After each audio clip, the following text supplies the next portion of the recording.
Going to unite around something, because pride, of course, is one of the leading ways man falls, right? The pride of life. Pride. Isn't it?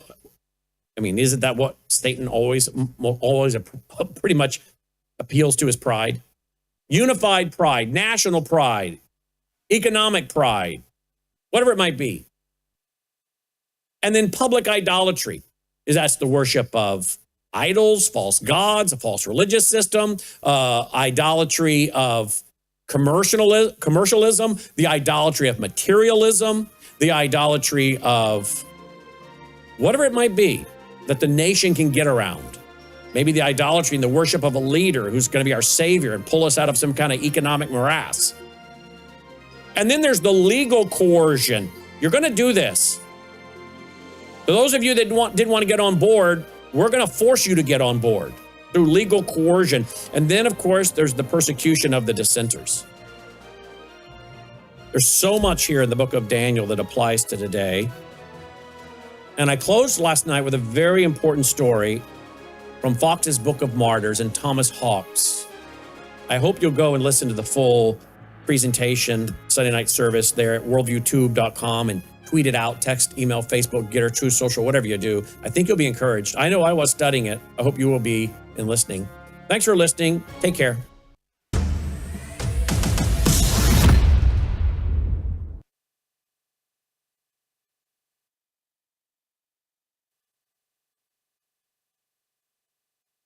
You're watching World.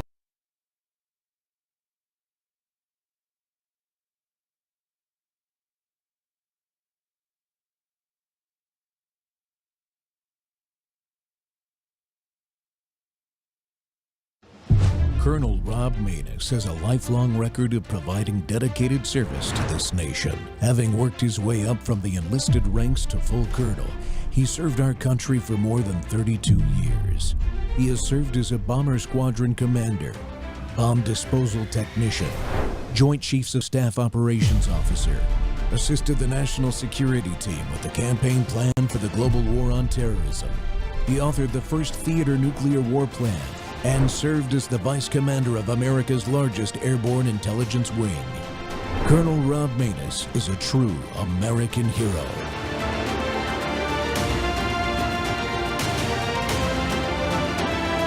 This is Rob Maness Live. Blockade on Iranian ports around the Strait of Hormuz. President Trump overnight on True Social said, quote, the United States to blockade ships entering or exiting Iranian ports on April 13th at 10 a.m. Eastern Time. Thank you for your attention to this matter. Now, the Iranian military is warning that no Gulf ports will be safe if their own ports are threatened. We understand there are a variety of contingencies in place, and U.S. Central Command says that humanitarian vessels and regular commercial ships not coming from Iran will be allowed to use the Strait of Hormuz. CENTCOM releasing a statement of their own this weekend saying the blockade will be enforced impartially against vessels of all nations entering or departing Iranian ports and coastal areas, including all Iranian ports on the Arabian Gulf and Gulf of Oman. CENTCOM forces will not impede freedom of navigation for vessels transiting the Strait of Hormuz to and from non-Iranian ports. President Trump this weekend speaking about the situation, saying this.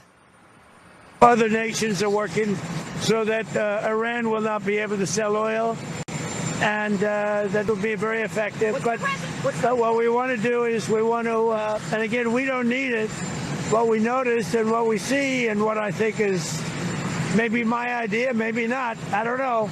But there are many boats heading toward our country to fill up with oil and then go and take it. So they're not going to go through the Hormuz Strait. And ultimately that'll be corrected. With a focus on Iran, there's also a focus on Lebanon, where... Good afternoon, my fellow Americans, and welcome back to More War Monday on the Rob Maness Show. We're live on Worldview Tube and our X Spaces simulcast. Friends, that powerful blockade footage you just saw paints a crystal clear picture of how tense things are right now, not just in the Middle East, but spreading around the world. These ceasefire talks have stalled, obviously. Pressure's mounting between Israel and Iran because of Lebanon and their proxy forces. The IRGC and besieged forces remain on high alert and are, of course, suppressing their population while NATO and the French guy Macron are all dithering or stirring up the pot where they shouldn't be, while President Trump is not just weighing every next move, but precisely making those moves to get to our desired outcome. And in the middle of all that chaos, something truly remarkable did happen a few days ago, and it reminded the entire world of who we are. America executed a daring high-risk rescue and recovered 2 F-15E crew members isolated behind enemy lines in Iran. The world watched, fascinated, as our forces proved once again that no one left behind isn't just words. It's a promise that we keep. It was a flawless personnel recovery operation from many perspectives that showed our all-volunteer force exactly why they can trust the chain of command, and it sent an unmistakable message to every adversary. We are capable, we are willing, and we are unmatched. And I'll break all of this down with unmatched authority is my guest today, senior geopolitical strategist, drone expert, author, and retired lieutenant colonel and Army helicopter pilot, Darren Gobb. And he's world famous on Fox News and Newsmax quite a bit because I see him like 2 times a day now. Darren, welcome back to the Rob Maness Show. To join you again. It's been a bit, but sometimes in all the noise, it's great to be able to look at and tell the good stories that are happening too, because they're there. You just got to look harder. Yeah. Yeah, absolutely. you know, I see this before we dive into the rescue piece of it, of which you have a very deep understanding of combat search and rescue from a planning and execution perspective, and you've spent probably a total of years and years in Middle East combat zones at this point in your life. So you could probably do this in your sleep, how effective they were and everything. But this, the talk stalling, which really didn't surprise me much because the Iranians, I mean, they even have it written in their constitution that they need to kill non-believers in order to bring back the 12th Imam type thing. So I'm not surprised that they're not going to give up their nukes, especially without fight. But the blockade piece, I actually see that as a good news story about this operation, because that's probably the most effective way and fastest way to cut off the pay of the troops inside the country, and that's what's going to cause the instability that makes them fall. Yeah, in fact, probably three weeks ago or more, I started talking briefly about how blockading their ability to move ships out would be a much more advantageous move than it would be to try to see if we could put Marines or 82nd Airborne on Hormuz Island or Karg Island or any of that. Last thing we want to do is put American service members in a fixed position close to Iran, and then you have to guard them. It makes them an easy target. So, what is the real goal of trying to occupy Karg Island or Hormuz Island or any of that? It's all about the strait. And so rather than put our people at much greater risk in an area where they don't need to be, take away the profit incentive, take away the easy transit incentive, and then suddenly you've achieved the same thing, but left our forces mobile, shipboard, rather than sitting there waiting for drones and missiles from Iran, those few that are left, to get launched up against those locations. So to me, I think this is a good move. I think the logistics and how this is all going to work out may somewhat still be in play as we discover and learn from it. But part of me also says, it reminds me of how the War of 1812 started in history. It's all about maritime trade in some respects. So fascinating to watch as a historian, as a tactician, as a geopolitical guy. But I think this is a good move in the end, much better than the other option.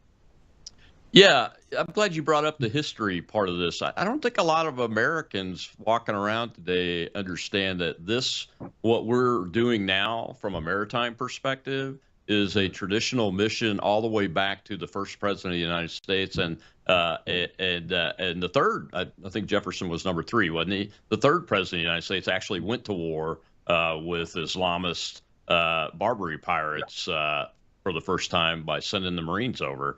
and the USS Constitution and the small fleet we had at the time. And it was all about freedom of navigation and freedom for trade on international waterways, right? Yeah, absolutely. That was a Mediterranean-based mission, and it worked. Much bigger body of water than the Persian Gulf, or as we say it now, the Arabian Gulf. Shows you who your friends are, is which words you use there. But this is not new. I mean, we're not inventing something here. We're using tactics, frankly, that the Navy trains on. So this is how we would do it if we had to do it.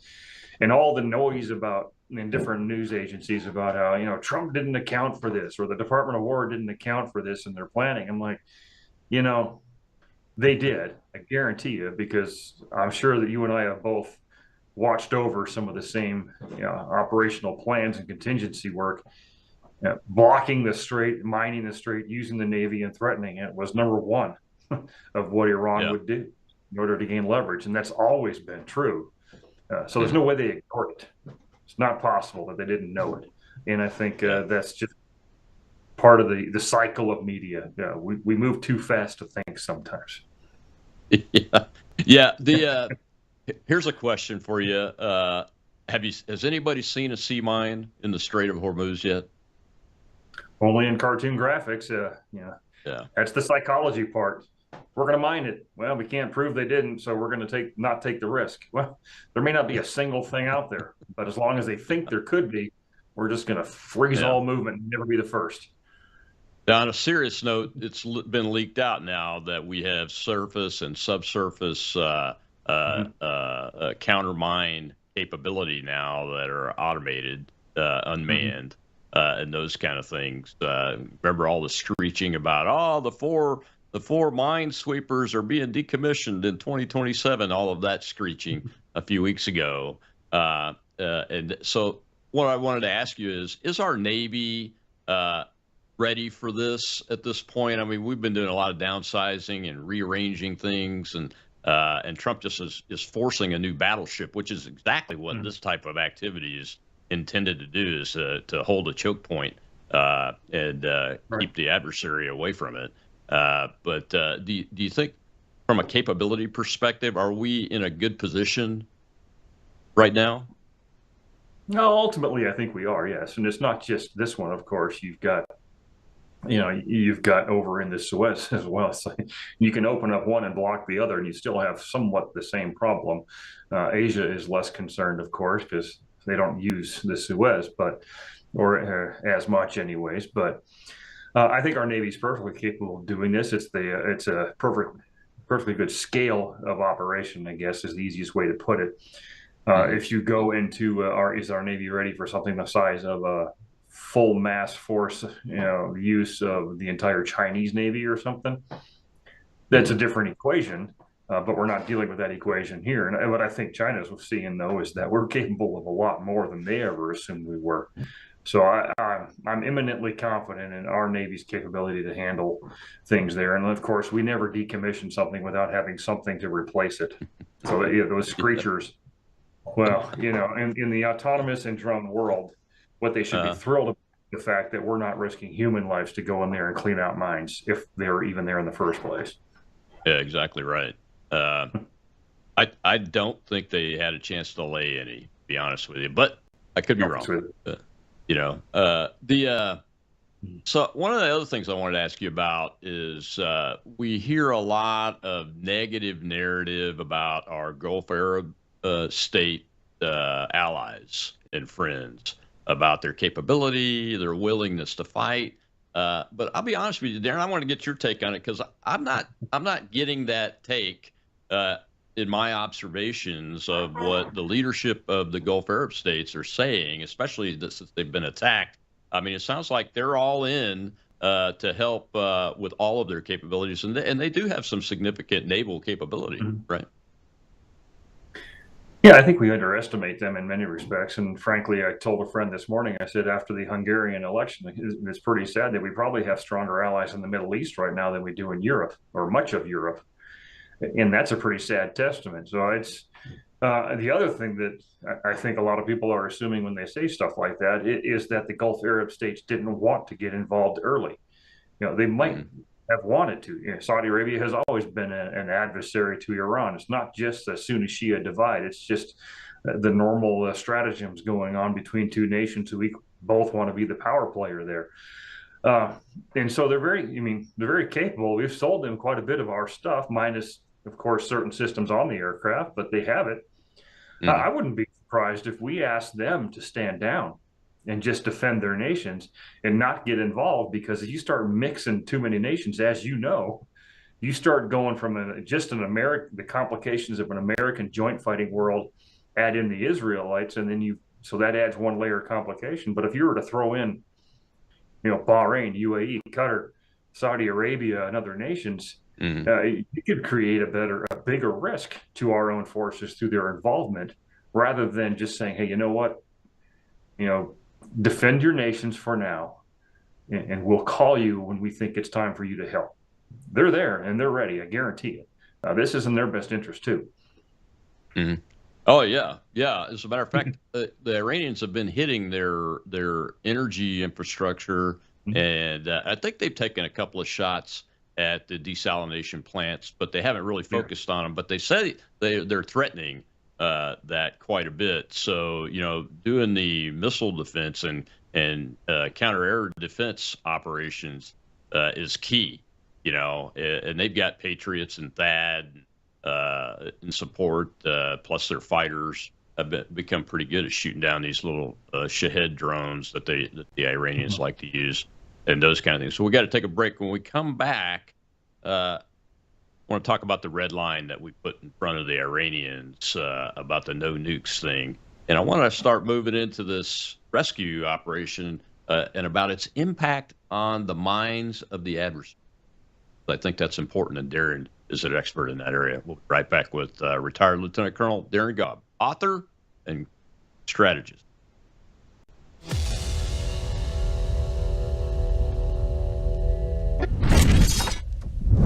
You woke up with a sore throat and a low-grade fever. You know you are getting sick, so here's your choices. You can get sicker and miss work. Try to see a doctor this week, or sit hours in a crowded waiting room at urgent care. I have a smarter option for you. Open your medical emergency kit. Match your symptoms to doctor-recommended prescription in your booklet and take the right meds now and get well faster. This is not a first aid kit. It's like having an urgent care in your home. It includes doctor-prescribed medications to treat over 39 medical issues like respiratory infections, strep throat, pneumonia, UTIs, and more. No waiting to see the doctor and no standing in line at the pharmacy. It's right here. Every home should have at least one medical emergency kit, and here's how to order. Go to worldviewhealthcare.com. Your kit to treat dozens of common and serious illnesses is rushed to your door. worldviewhealthcare.com. That's worldviewhealthcare.com. The emergency kit available at worldviewhealthcare.com. Make sure you don't have to go to urgent care. I got pneumonia. I didn't have to go. I took this last year. Stayed at home. Went to bed.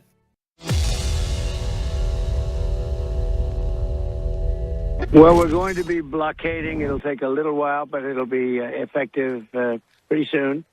And we had meetings yesterday. They, as you said, lasted 21 hours. That was a long meeting. We had some very, very good representatives, as you know, JD and Steve and Jared. So we were well represented, but we didn't get there on the important issue. They want to have nuclear weapons. They're not going to have nuclear weapons. I've been saying that for 30 years. I would never allow that to happen before I was in politics. And that country will not have nuclear weapons. Most countries shouldn't be allowed to have, but that country will not have nuclear weapons. Welcome back to the Rob Maness Show. It's More War Monday, and we're live on Worldview Tube and our X Spaces simulcast. And that's the red line. The Iranian Islamist government cannot have nuclear weapons. And President Trump was saying there, that was just 24 hours ago or so on Sunday morning Eastern time yesterday. He said it again. They cannot be allowed to have it. But as researching the show, I went back and when you look at all the clips between J.D. Vance, President Trump, and Mr. Trump, when he was a real estate construction mogul kind of guy 30 plus years ago, he wasn't kidding. He's been saying it for over 30 years that the Iranian government, as it currently is constituted, can never be allowed to have nuclear weapons because they intend to use them. And my guest today is retired Army Lieutenant Colonel Darren Gobb. And He is a former helicopter pilot, understands combat search and rescue, and we kind of talked a little bit about the rescue operation that happened. But Darren, these guys. This is the first point about the rescue operation I want to bring into this discussion. The red line is clear. The objective is clear. It's always been clear. No nukes for the Iranians from the United States of America. But the message that our operation to pick up those two F-15E aviators the other day by creating an airfield and operating from it and operating deep inside Iranian territory at will, quite honestly. It wasn't free. I mean, we got attacked and fought back, and our guys whooped them and everything. But that message says what? So not just the Iranians, but countries like China who are helping them militarily. Yeah, and we lost some equipment too, but small price to pay for what you cannot replace, the lives of the pilots. And one of the key messages is the fact that is the treatment that people get when they're isolated on the battlefield from us. It's not because they're F-15 pilots, it's because they're American service members on the ground isolated. It doesn't matter whether you're special operations, aviators, and whatever other branch or service might be involved in such a situation. We're going to come after them. And we're going to make sure that phrase, leave no one behind, isn't just a phrase and it stops there. We're going to put everything against it that we possibly can. And part of my background is not only training people as, to have them survive in behind the lines combat environments and survival and evasion, the famous SEER phrase, that everybody focuses on that. But this demonstrated a little taste of the fact that there is a giant personnel recovery system that covers everything from the individual all the way out to satellites to other government agencies like the CIA, since they told on themselves in this case that they were involved. And I've been to school where we go through those kinds of things with these agencies and trained with A-10 Sandy pilots who are trained in personnel recovery tasks. I've done that myself in live fire situations. What is the message? Well, first of all, this is a combat mission. It's a highly complex and dangerous, risky combat mission. And we executed it flawlessly? No. But to the point of a level of expertise where anybody who's watching us knows that we're going to come after our own, no matter what it takes. And two, this kind of mission and its complexity can be executed by us anytime, anywhere we want to. And we will level whatever assets are necessary to make sure that happens. What's the opposite? We basically ripped the scab off of Afghanistan 2021 and showed the world that we have something quite different to show them now versus what we showed them then. And that capability resides. And that's why you need to have a good commander-in-chief and a good Department of War and a top-notch military. You're not going to have a top-notch military, by the way, if you don't fulfill the promise of going to get people who are isolated, because they're going to realize that we don't keep our promises and not join in the first place.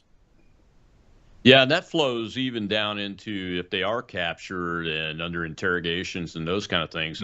If in the minds of the service members, and we've both been one of those people, if there's a wavering of that thought that somebody's going to come and get me, it makes you more susceptible to falling prey to interrogation techniques that everybody eventually, when they put enough pressure on you physically and mentally, eventually talks. But the longer you can hold out, the more distance you put between the information you have, and it's stale when you were talking about current ops. That's the whole idea behind that. But if our minds are wondering whether somebody's going to come get me, I think I would be weaker in that effort to try to stay strong as long as possible in an interrogation environment. Yeah, absolutely. And that's why I wrote in my latest Substack too about leave no one behind. I think a lot of people get so focused on looking at that one pilot in an evasion situation behind enemy lines that they really don't have any idea of the entire system and the architecture that goes into a recovery mission like that. And so I, in an unclassified environment, of course, painted the picture the best I could. And if you read it, you'd know that there's a whole lot more you could say, but you can't. And so you can only share so much. And it's important Americans, mothers, fathers, future service members, at least see a slice of that and know everything it means. And this is done under the Joint Personnel Recovery Agency. There's a Joint Personnel Recovery Center in every major theater. And that's not only in combat zones. I mean, we've had people that have gotten onto the wrong airplane somehow and ended up in Tehran. And this has been some years ago. But that can be an isolating incident, and that those trained people come in to make sure that kind of thing happens. And if they think we ever really truly forget about people who go missing, well, to this day, there's an agency in the Pentagon that still goes to places like Vietnam and Korea and other battlefields and tries to recover the remains of America's fallen to repatriate them back home. Those missions occur. Sometimes they're successful. They do come back home. They don't get the media attention, but that doesn't mean that we stop. The media attention's irrelevant. That's just the mission, so that's what we do. Yeah, absolutely. Do you think that in the enemy's mind, the direct enemy, the Iranian government and their military leadership, that this ability to set down anywhere we want and operate from an airfield at will like this gives them pause from other perspectives of how they're fighting this war and trying to protect things like their nuclear material, their enriched uranium, which was not that far away from this area. That's my understanding. Yeah. In a rational mind, you would think that they absolutely would. And you can debate whether or not they're rational people or not. But it's not just this mission, by the way. It's also what we did with Maduro in Venezuela. We'll find you, we'll target you, we'll lay our assets on top of it, and we will come and get you. We did that with the Iranian and IRGC leadership at the beginning of this conflict by eliminating them in a heartbeat. What's the difference? And why might they not worry about this too much? Well, unfortunately, you've got a whole group of people who have the messianic zeal, and they think a religious mission to destroy the Western world, specifically Israel and Iran. And so dying in that cause is okay with them. Surrendering is not. And that's kind of critical to their mindset. And so if they're seeking purely a military political victory, they're going to look at what we did, and they would normally say, wow, okay, we need to account for this in negotiations and in other areas.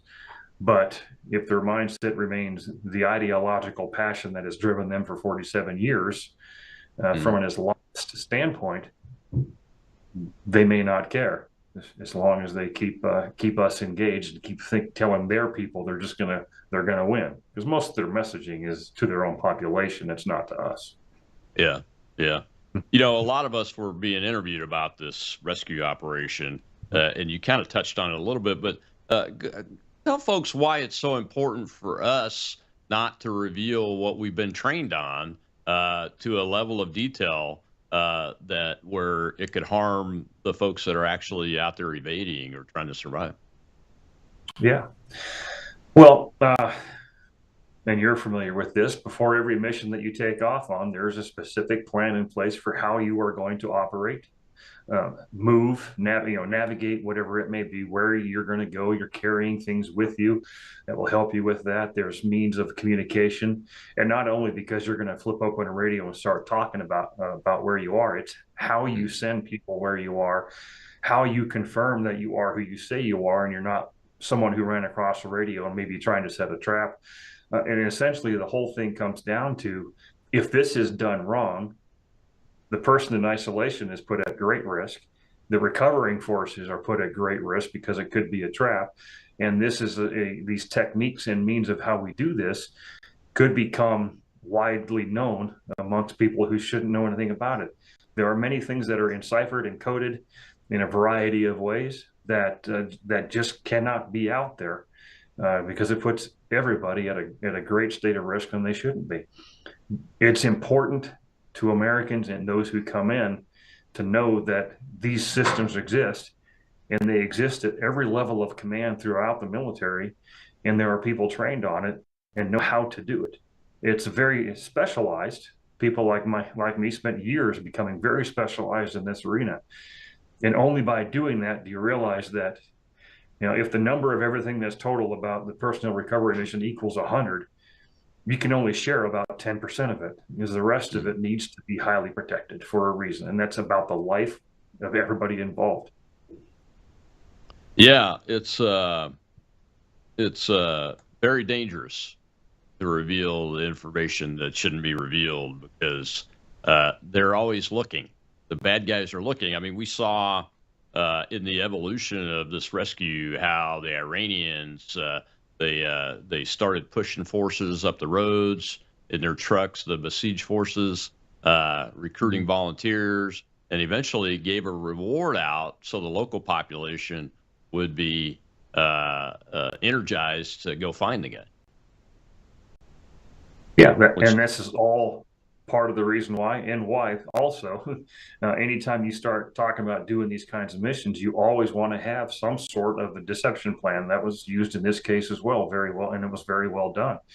Not only through the Central Intelligence Agency with the part they did reveal, but us moving other forces to a location to make it look like we were operating somewhere else that we weren't. These things are important, and it's all about successful mission execution, force protection, and bringing people back home alive. And in the end, there were things that went wrong. We lost equipment after, and there's an entire recovery process too, by the way, where they'll talk to both pilots. They'll learn about everything from their flight envelopes to what the threat was, how they acted on the ground, you name it, all those different parts and pieces. You'll find they did something wrong. There's no way not to. But those lessons will be incorporated into that general community about what happened. Happened with Scott O'Grady, and he did more wrong than he did right. But there's only one measure that matters. The only measure that matters is that you come home. I'll never forget the picture of him carrying his sidearm, running to the guys that came to get him. The Americans were coming to get him on the ground, and that was a very surprising photo. We got to take another break there. When we come back, I want to dive into this operation from a sequence of events perspective, and talk people through how the situation develops in and of itself, and what the machinery starts doing without giving the wrong stuff away. Obviously, we'll be right back with Darren God.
This is from the Iranian state media.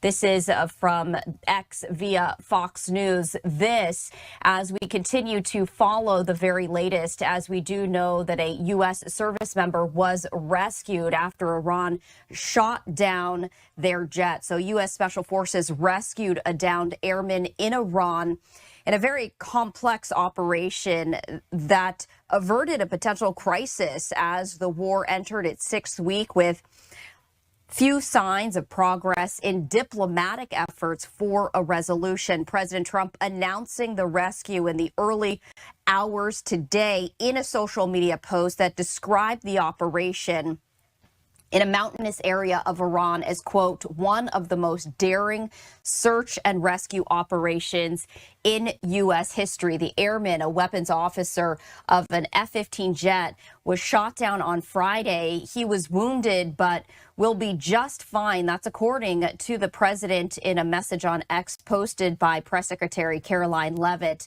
Now, the pilot of that aircraft was rescued on Friday. A U.S. official said the operation, which Israel said it has assisted, involved dozens of military aircraft and encountered fierce resistance from Iranian forces. Iran's military said several U.S. aircraft were destroyed during the operation, including 2 military transport planes and 2 Black Hawk helicopters. Footage posted on social media showed burned out aircraft wreckage, which Reuters verified was in the area. A U.S. official told Reuters U.S. forces had to destroy at least one of the aircraft used in the rescue mission because it had malfunctioned. The Wall Street Journal reported that 2 specifically equipped MC-130Js aircrafts were used to carry out covert infiltrations and remove troops from beyond enemy lines, and those were blown up by U.S. forces after malfunctioning. A senior administrator in Washington said the rescue had involved a CIA deception campaign, spreading word inside Iran that U.S. forces had already found the missing airman and were moving him on the ground for exfiltration out of the country.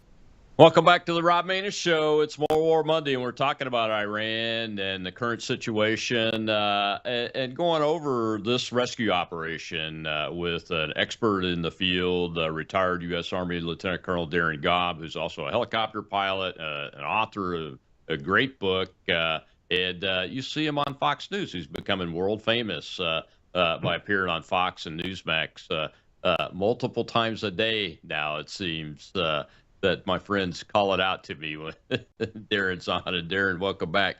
You know, the seriousness of the little clip there that I picked went through the sequence of events a little bit, but it also highlighted the seriousness of protecting information. One of the things that they talk about in that clip is the fact that the pilot, the first guy, was picked up Friday morning, but the Iranians didn't know that, and the president complained after the fact that somebody leaked that we had the one guy but didn't have the other, and that helped the Iranians try to get him. Oh yeah, and you know, when that kind of thing happens, of course, first of all, you want whoever the person was, regardless of whether they think they were right or not, doesn't matter. Mm-hmm. Leaking information from a classified environment and should be handled appropriately, to say the least. Yeah. And it's because they're sitting back in a base in the United States and their life isn't at risk. So they're trying to, I don't know what they're trying to do. It could just be straight up treason. And again, you handle that kind of thing appropriately as well. Mm-hmm. But when there comes a time when, rather than try to control the flow of information in certain ways, what you do is you overwhelm the system with information more and more of it, to create that kind of deception that everybody heard about publicly, that happened in Iran. There's more to that, of course, than what went on in the press, and that's as it should be. Mm-hmm. But you know, sometimes the best thing to do is make it more confusing when you know that you're the ones who are executing the mission in the first place and know exactly what the truth is. So regardless of the timing of that leak, just flood the system with more, and then that'll just confuse them more, and that works to your advantage also. Absolutely, and that was probably a serial event based on what they saw happening, and it's a planned, what's called a planned serial, where you have different avenues of execution possibilities, and you've planned them out and everything, so you at least have the basics together. Because every one of these situations is an ad hoc event, but it's not an ad hoc operation because of the planning, right?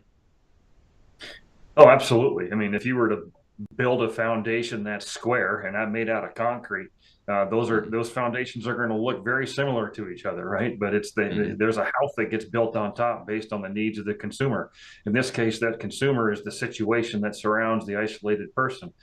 And the people who are involved in missions like this, from special operations of various branches to the PAVE Hawk pilots, maybe even PAVE Low, depending, and the pararescuemen who go in who are medically trained, but also air crew members, to what we would call outer cordons and these concentric rings that lead out different layers of security. You're going to get to the point where they may or may not be as expertly trained in personnel recovery, but everybody there is still highly trained because you're going to use all these special operations forces all in one distinct place, and the location will drive the tactics. Specifically, the general tactics are there and they're trained on, and I've done it many, many, many times. But a ridgeline in Iran is different than a house in Iraq, is different than a cave in Afghanistan, and on and on. So you have to be super flexible with these missions and provide yourself the maximum amount of redundancy that you can. And that's what they did here.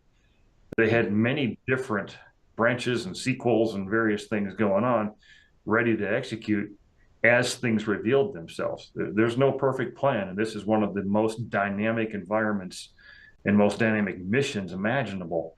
You got to have some pretty flexible people who are highly trained and skilled to do this. That's exactly why we go through the training that we do for years. I did it for many years in the hopes that you never have to execute it. And if you only have to execute it once, it's worth it. Oh, yeah. I mean, as a former commander of a combat bomber squadron and commander of other troops that were sent into combat, the initial SERI, survival, evasion, rescue, or resistance and escape training is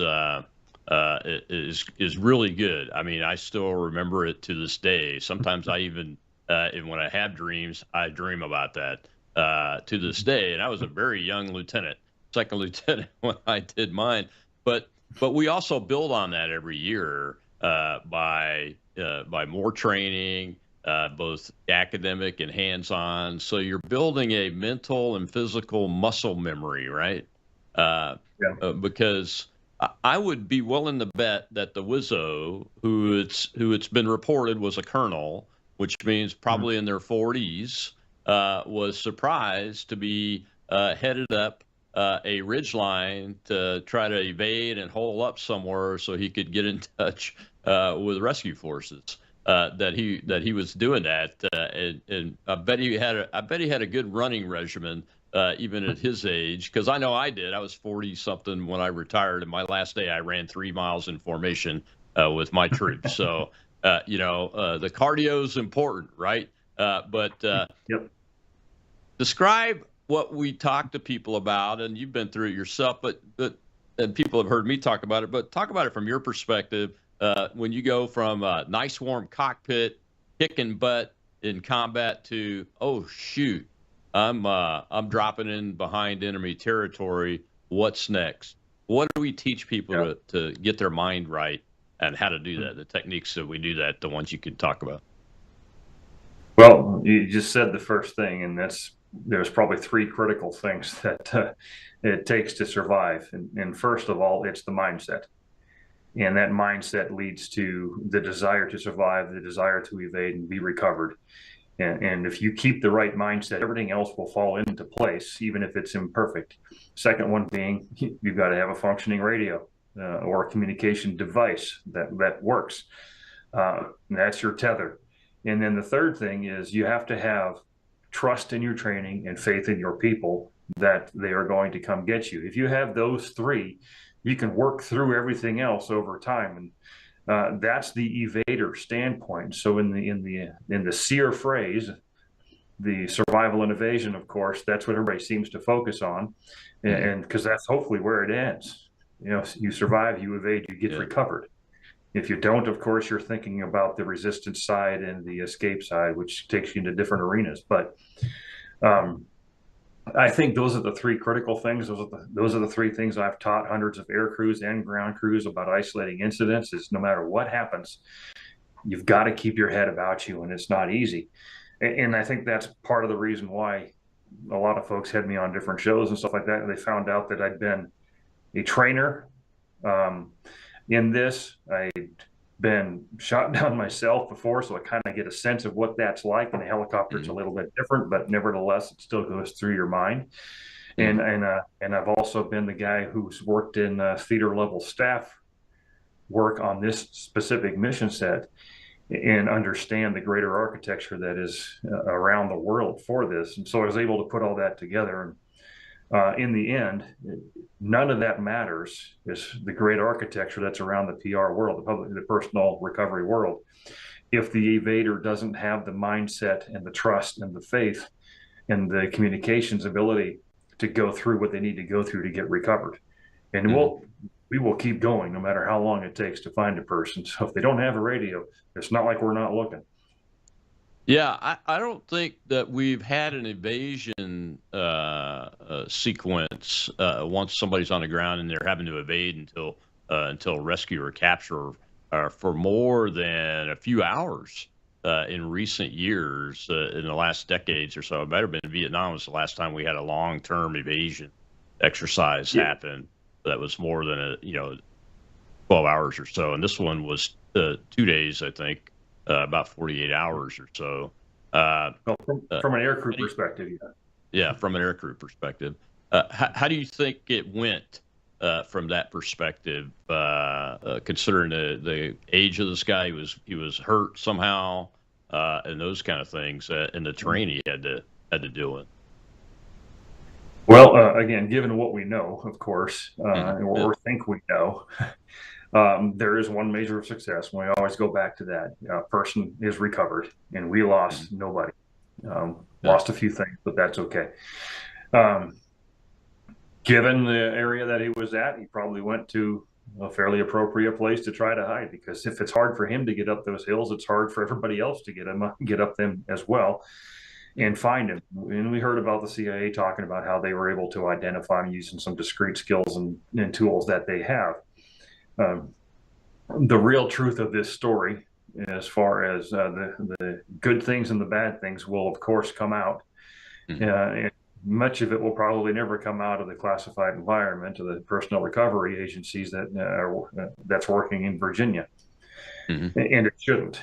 It shouldn't. It needs to stay there and be imparted to air crews with the appropriate need to know and classification levels to get it. But I look at where he went down and look at the situation and all the things that could have gone wrong. And in the end, found a place to hide, went to high ground for communications, got identified, started the plan went based on that, and he was successfully recovered. This is the ultimate no plan survives first contact with the enemy.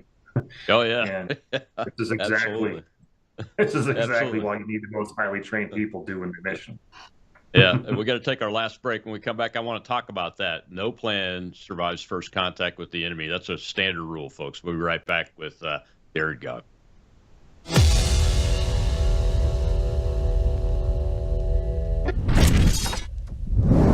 Hello, I'm Brandon House. Is the government tracking you? Do they have access to all your data? Well, if you go to worldviewtalk.com, you'll find out about a cell phone company that, does not store your data. They don't do that. This is what they're known for. They don't store your data. You have privacy. You're not being tracked. That's why a lot of folks are turning to worldviewtalk.com. You'll find their prices are very competitive. All the details are there at worldviewtalk.com. Again, worldviewtalk.com. Oh, while you're there, not only do they have cell phones that aren't tracking you, you can find out about how to get a satellite phone. Should the whole system go down and you want to communicate with a family member or a loved one, you might want to have a satellite phone. Or how about their solar generators? They have great solar generators.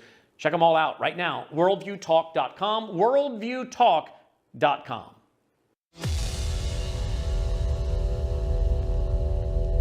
As far as China is concerned, China can send their ships to us. China can send their ships to Venezuela. We told them, buy from Venezuela. We have a lot of overcapacity. We'd sell them, and we'll probably sell it for even less money. I have a very good relationship with President Xi of China, and we work together very well. They're paying us substantial money, as you know. We've never got money before. I listened to this Gordon Chang. He has no idea what he's talking about. We have been very tough on China. Tough but fair. And, it's an amazing place. But I have a very good relationship with China, and they've been during my, I put tremendous tariffs. I put 100% tariff on all Chinese cars coming in, and that's destroying Europe. They're destroying Europe because they're taking away so much business from Mercedes and BMW, etc. And we don't have any Chinese cars in our country because they would have destroyed General Motors, Ford. They would have destroyed these companies if they did it. So I put 100% tariff on, and in all fairness to Biden, he allowed it to stay on, which is shocking to me. Right. It's one of the things, it's about the only thing he did good, but he allowed it to stay. So we don't have the problem that they have, with that. Welcome back to the Rob Maness Show. It's More War Monday, and we're talking about what's going on with Iran. China's a part of that. That's why I wanted to play that clip. But from the context of the amazing rescue of the 2 downed F-15E aircrew members that we pulled off, there's a lot of story to be talked about that should be known. And a lot more that should never be known, except for to the air crews and other types of service members that have to have the training called Siri training that preps them to do things like survive and evade until they can be rescued, or what to do once they're captured, and how to escape from that capture and those kinds of things. And my guest today is retired U.S. Army Lieutenant Colonel and helicopter pilot Darren Gobb, who is really an expert in this field and has done loads of more work than anybody else I've ever run into from an aviator perspective and from a overall planning perspective, even up the upper operational and strategic echelons. There aren't a lot of folks that have this level of expertise. And Darren, I just want to talk for a minute about we think, it's been reported that maybe it was Chinese Manpad, a man-launched surface-to-air missile that had been shipped in that might have gotten these guys. I surmise it was probably some kind of Manpad. Heck, it could be a Stinger that was given to the Mujahideen in Afghanistan, for all we know. I had one of those fired at me in Afghanistan, as a matter of fact. But the Chinese are heavily involved in this. As a matter of fact, I think that it's just Rob's gut check, being in a non-classified environment for these last few years, that from a strategic perspective, a lot of the messaging is aimed at the Chinese Communist Party and the People's Liberation Armed Forces, the PLA out there, about their gear that they sold to Iran, about our capability and what they don't know that's left about our capability that we haven't advertised in this operation, and about their limitations from a strategic perspective. And I think this rescue goes into that too, because their radars are supposed to be these huge anti-stealth radars, which means they're really good at picking up everything else. And we just flew Big Hercs and Black Hawks and some other smaller prop aircraft in there, and nobody even knew we were there. So the Chinese have got to be shaking their heads going, what else do we don't know? Yeah, just to say the least, because as you know as well as I do, that anytime we advertise something and show it in public, there's always something else back there that's even better. And we don't always, we can't show that either. So having a little bit of that vagueness is a powerful tool. But there's a message. There's so many messages going out right now, just through observation. And we talk about Iran and its proxies, Hezbollah, Houthis, and Hamas, right? And 2 of those are essentially not effective or gone. One of them is left, and we'll see how long that lasts. But not many people talk about the fact that Iran is a proxy vassal nation itself, and that it's primarily to China and to Russia. And that's a two-way street for sure. Energy leaving Iran, China, and drones leaving Iran and going to Russia. Exchange of technologies and capabilities. China is sweeping the airwaves for electronics. Russia is helping with targeting. We know these things to be true. And we can't say much because, where have we been in Ukraine, right? Helping out of Germany. So There's a couple other messages here, though, that are extraordinarily important from an economic standpoint, not just military readiness. We've demonstrated our dominance over their systems quite readily, because what's the difference between China's systems and Russia's systems? Very little in the end. But by way of Venezuela and Iran, we now have a chokehold on much of the energy that supplies China's manufacturing industry. And they were already in some dire straits with their economy in the first place. And now we've just swept along 15% or so of their oil imports, which doesn't sound like much until 15% is gone. And that's a huge hit. So there's a lot that, besides that, I mean, Iran is a linchpin to the Belt and Road Initiative of China, trying to lace together countries and create this important economic alliance, as well as trying to build the BRICS currency system around that as also. So what's happening now? Well, those ships that were trying to go to Iran, where are they at now? Well, they're moving their way to Galveston, Texas. And for one example, what does that do? That creates the value and shows the resurgence of the petrodollar and our dominance on the economic front as well. You don't have an economy, you don't have a military. And that's what China is highly concerned about right now, despite their internal political dynamics. And then there's Russia, who's solely focused on Ukraine, suddenly lost the Shahid drone manufacturing supply line. Of course, that war's going on. Who knows how long it will go on, at what scale. But there is, I mean, really, if you snap a thread that starts in Tehran and watch the different parts and pieces of where it goes, everything from Hezbollah, not only in Lebanon, to the islands north of Venezuela. I mean, I think people are underestimating what Iran means and why it is an industrial scale exporter of terrorism, financial incentives, and all the bad things around the world. They're working with cartels. And when you're working with cartels in Mexico, what are you then doing also? Well, these cartels are implanted on reservations throughout many of the states in the United States. We got 6 major reservations in Montana. Who's on those reservations? Cartel members, Sinaloa cartel members, because they can operate freely. So to think that Iran is a war of choice, I think is foolish. In fact, I think we're trying to finish a war that's been waged against us for 4+ decades. And it's not going to be perfect. We mentioned it, right? The enemy gets a vote. But to ignore this conflict is folly. The enemy always gets a vote. And I think the way you described it is the reason why this operation has to be, and it has to continue to be, an industrial scale air and naval campaign backed up by destabilizing on the ground and giving space for the resistance there to be able to rise up, and getting some arms capability in their hands to do that.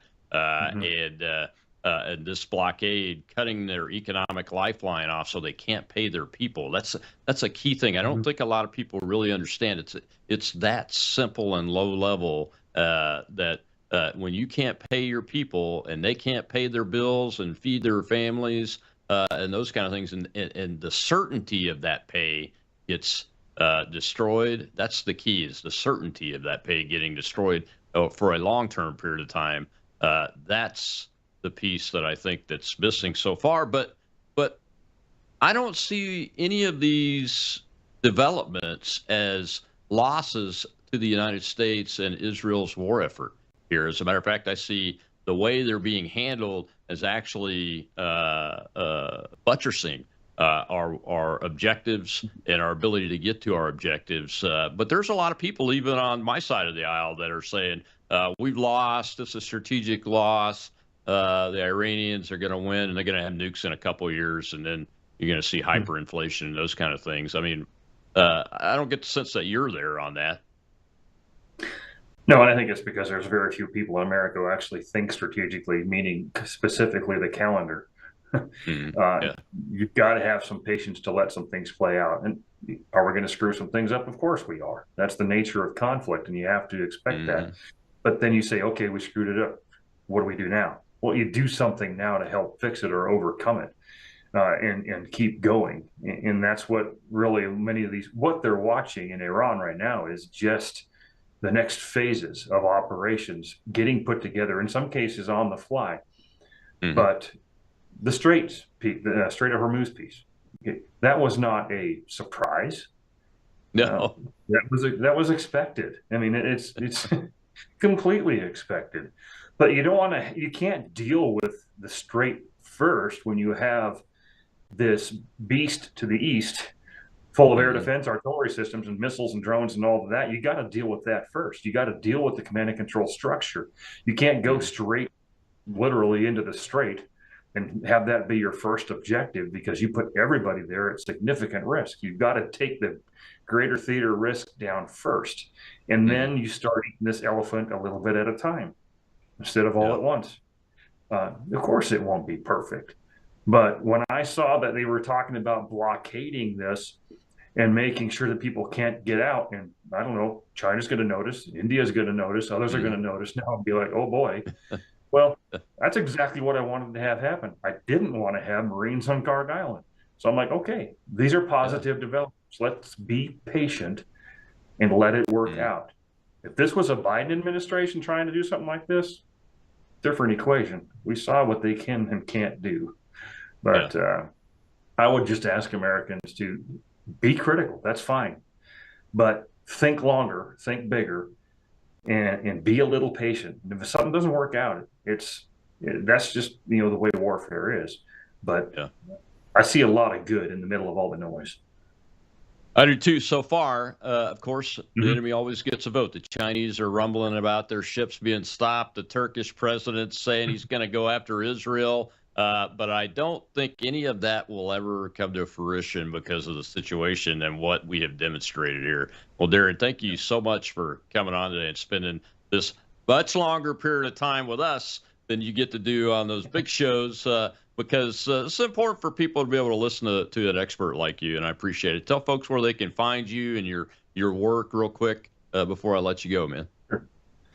Well, you can find me on Instagram and Facebook. I got back on. They kicked me off. I just outweighted them. And then DarrenGobb.com. You can find some of my book stuff and my books on Amazon, Barnes & Noble.